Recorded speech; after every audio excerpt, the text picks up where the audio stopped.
आपका एग्जाम है और अभी तक आपने कुछ भी नहीं पढ़ा, अब आपको डर लग रहा है कि आप कल एग्जाम में फेल हो जाएंगे, तो ऐसा नहीं होगा, क्योंकि आज मैं आपको एक ऐसी स्पेशल टेक्निक बताऊंगा जिससे कि आप एक दिन पढ़ करके भी 100 आउट ऑफ 100 स्कोर कर सकते हो किसी भी एग्जाम के अंदर। तो इसको जानने के लिए वीडियो को आखिरी तक जरूर से देखना।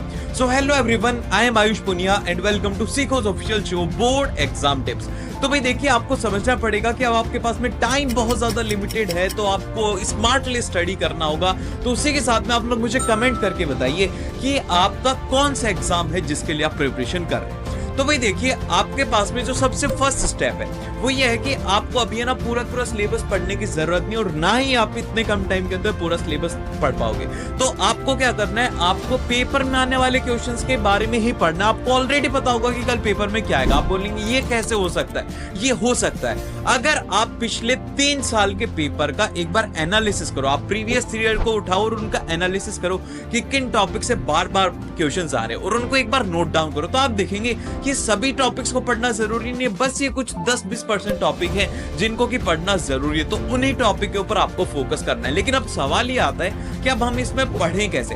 तो भाई देखिए, सबसे फर्स्ट जो आपको करना है, आपको अपने नोट्स से स्टडी करना है। अगर आपके पास में नोट्स नहीं है तो आप वीडियो लेक्चर से स्टडी कर सकते हो, लेकिन ये गलती मत करना कि अब इस टाइम पर आप नोट्स बना रहे हो। आपको इस टाइम पे नोट्स नहीं बनाने, आपको उसके जगह पे क्या करना है, आप जो भी पढ़ रहे हो बस उसके छोटे छोटे कीवर्ड्स लिखते जाइए, ताकि आपको सुबह रिवीजन करने में उसकी आसानी हो। देन फिर इसके बाद में जो स्टेप नंबर 2 है, अगर आपको कोई भी कॉन्सेप्ट या फिर कोई भी चीज को 5x फास्टर याद रखना है तो आप इस टेक्निक को यूज में ले सकते हो। ये टेक्निक है फेमेंस टेक्निक। अब देखिए, इस टेक्निक के अकॉर्डिंग क्या होता है कि अगर आपको कोई भी टॉपिक जल्दी समझ ना आता तो आप एक काम करिए कि आप उसे एक ब्लैंक पेपर पर समझाने लग जाइए स्टेप बाय स्टेप। जैसा कि आपको टीचर ने बताया था उसी तरीके से आप उसे एक्सप्लेन करिए। इससे ये होता है कि हमारा ब्रेन जो है उस चीज को बहुत जल्दी अच्छे तरीके से प्रोसेस कर पाता है। देन फिर इसके बाद में जो लास्ट स्टेप है बहुत ज्यादा जरूरी है। अगर आपको कुछ भी लर्न करना है, कोई भी क्वेश्चन आंसर अगर लर्न करना है, तो आप उसमें वर्ड बाय वर्ड उसको याद रखने की कोशिश मत करो, उसको रटने की कोशिश मत करो।